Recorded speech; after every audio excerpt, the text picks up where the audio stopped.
Mesdames et messieurs, bienvenue sur Télé Djibouti. Ravi de vous retrouver pour ce nouveau journal de la rédaction. Voici les titres. Une réunion de comité technique du programme national de la solidarité et famille s'est tenue ce matin au sein du département chargé des affaires sociales.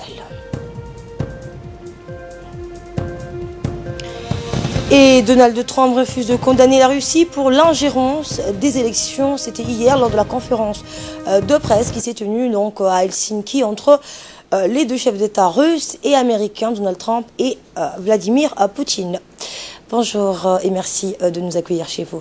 Le ministre des Affaires musulmanes, de la Culture et des Biens Waqf, Momin Hassan Barre, a présidé hier la cérémonie de pose de la première pierre d'une grande mosquée et d'un centre de lecture et d'animation culturelle au sein du quartier 7. Bien, cette cérémonie a vu la participation de plusieurs membres du gouvernement, parmi lesquels la secrétaire d'État chargée des affaires sociales, Mme Mouna Ousmane Aden, le ministre délégué à la décentralisation, Hamadou Mohamed Ramis, le ministre délégué chargé du commerce, le ministre de l'Habitat, ainsi que la maire de Djibouti-Ville et les responsables communautaires du même quartier. Ce projet est le fruit d'une étroite collaboration avec le secrétariat d'État chargé des affaires sociales et l'agence djiboutienne de développement social, la DDS, qui assure donc le financement et la conception architecturale des ouvrages.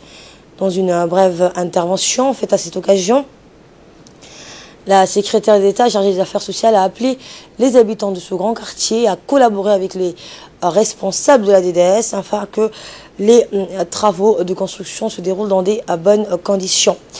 La secrétaire d'État chargée des affaires sociales, Mme Mouna Ousmane Aden, a indiqué, je cite, « Il s'agit d'une avancée pour les habitants de quartier 7. Il faudra donc qu'ils veillent à ce que les travaux de construction se déroulent dans les meilleures conditions. Une fois que les travaux seront achevés, ces deux structures, plus importantes l'une que l'autre, seront sous leur responsabilité. » Fin de citation. Et le ministre Momin Hassan Barre, qui a clôturé cette série d'interventions, a quant à lui souligné que ce projet permettra à la population de quartier 7 de se doter donc d'une nouvelle mosquée et d'accéder aux services offerts par le centre de lecture et d'animation culturelle en créant un lieu d'échange et de loisirs favorisant l'épanouissement des expressions culturelles. On l'écoute. C'est avec beaucoup de joie que nous nous présentons aujourd'hui à la pose de la première pierre du projet d'une nouvelle mosquée et de centre de lecture et d'animation culturelle. Un claque au profit des habitants du quartier 7. Ce projet socio-culturel est implanté autour de cette place, baptisée Omar Goulet, en vue de développer un espace public visant à améliorer le niveau de vie des populations et d'embellir les paysages urbains avec des constructions modernes. Il offre un espace de grande utilité communautaire, car il y a d'un côté les mosquées avec des spécifications adaptées pour accueillir les fidèles avec l'école coranique.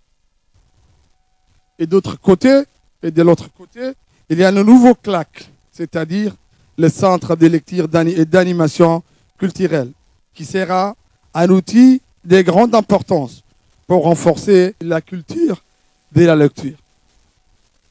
Ce centre fait partie du programme CLAC qui appuiera la mise en place d'un réseau national de lecture publique.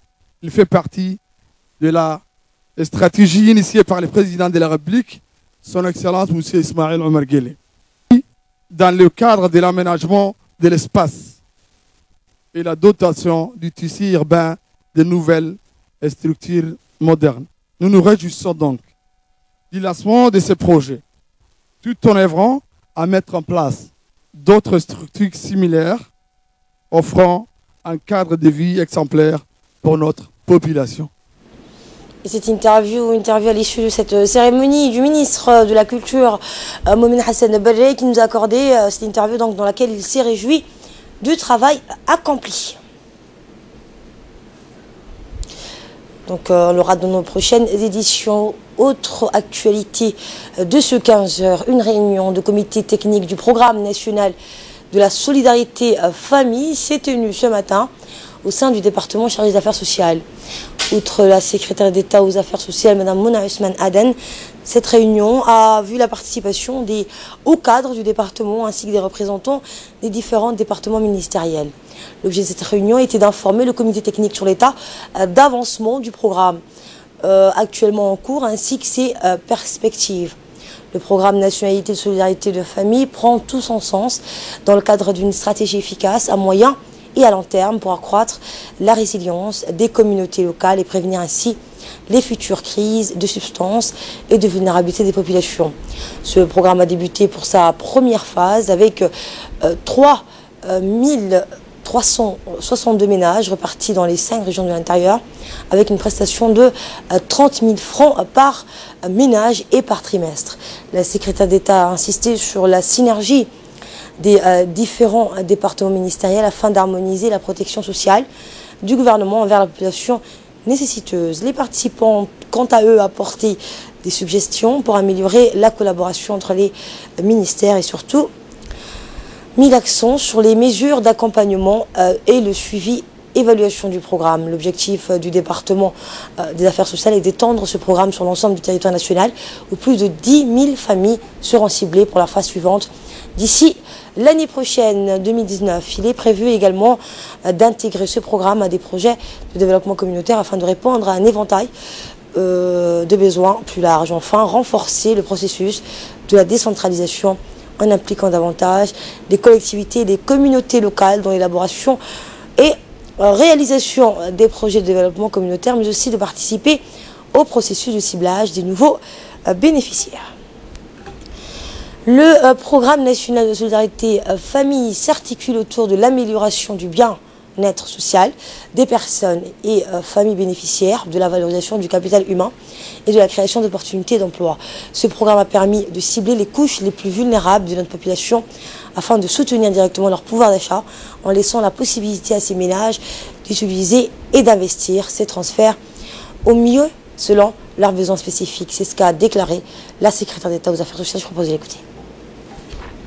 Comme vous le savez tous, a été lancé en 2016, en janvier 2016, par le président de la République dans la localité de Damerjouk.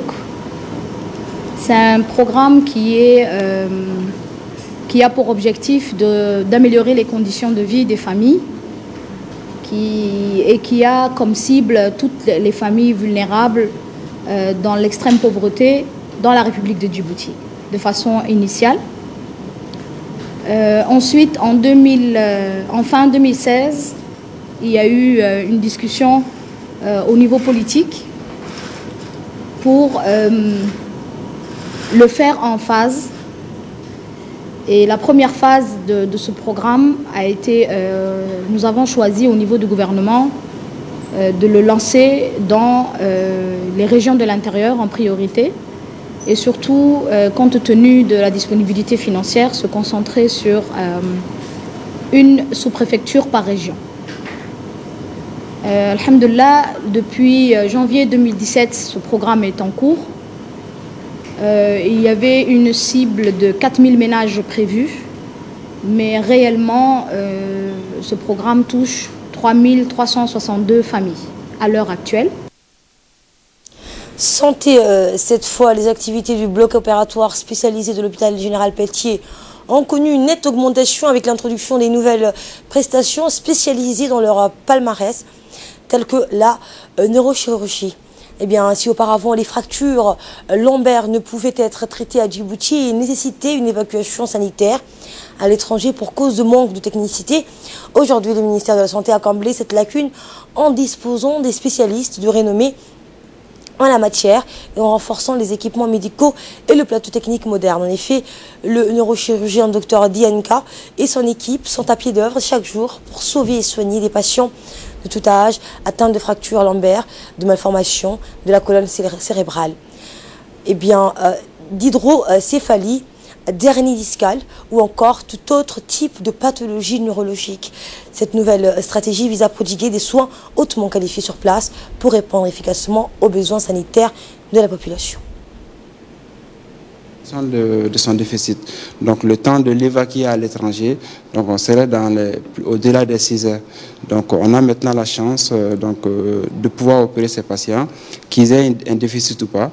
Et si malheureusement les patients qui ont des déficits, on peut facilement les opérer dans les 6 heures qui vont suivre le traumatisme. Et là, nous passons à ce qui domine l'actualité hors de nos frontières avec cette conférence de presse. C'était hier, Fardous Houssen nous a rejoint sur ce plateau. Bonjour Fardous. Eh bien, lors de cette conférence de presse, donc c'est une hier à Helsinki entre les deux chefs d'État, Donald Trump et Vladimir Poutine. Et Trump qui refuse de condamner la Russie pour l'ingérence des élections. Et oui, Asma, comme vous le dites, Donald Trump a obstinément refusé hier de condamner Moscou pour l'ingérence dans la campagne présidentielle américaine lors d'un sommet à Helsinki avec Vladimir Poutine, optant pour un temps résolument conciliant avec l'homme fort du Kremlin. À l'issue d'un long tête-à-tête de 2 heures, les deux hommes ont affiché leur volonté de coopérer et d'écrire un nouveau chapitre des relations entre Washington et Moscou. L'enquête menée à Washington sur l'interférence russe en faveur de Trump dans la campagne présidentielle de 2016 a relancé donc de façon spectaculaire ces derniers jours, à 3 jours du sommet, par l'inculpation de 12 agents de renseignement russes et accusés d'avoir piraté des ordinateurs du Parti démocrate. Les propos de Donald Trump tenus aux côtés de Vladimir Poutine ont scandalisé à ce moment la classe politique américaine jusque dans les rangs républicains où l'on s'inquiète de la faiblesse affichée par le président des États-Unis accusé de traiter son homologue russe en allié plutôt qu'en adversaire. Et Barack Obama se trouve à Johannesburg, donc en Afrique du Sud, pour le centenaire de Mandela.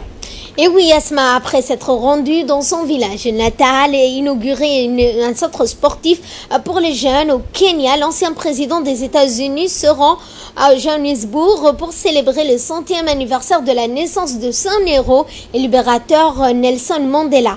L'Afrique du Sud célèbre cette semaine avec l'ancien président Barack Obama en vedette américaine le 100e anniversaire de la naissance du libérateur Mandela, incarnation d'un rêve arc-en-ciel toujours inachevé. Et 5 ans après sa mort, Asma Madiba a gardé son statut d'icône mondiale pour son combat contre le régime raciste blanc, l'apartheid que tout le monde connaît, et son message de conciliation qui a permis au pays de tourner la page en évitant un bain de sang. Et tout à fait autre chose, Usain Bolt va se lancer dans une carrière de footballeur en Australie. Et oui, Asma, le Jamaïcain Usain Bolt multiplie les médailles d'or sur 100 mètres et jeune retraité de l'athlétisme est sur le point de se lancer et de s'engager avec le club australien des Central Coast Mariners pour accomplir son rêve de devenir footballeur professionnel.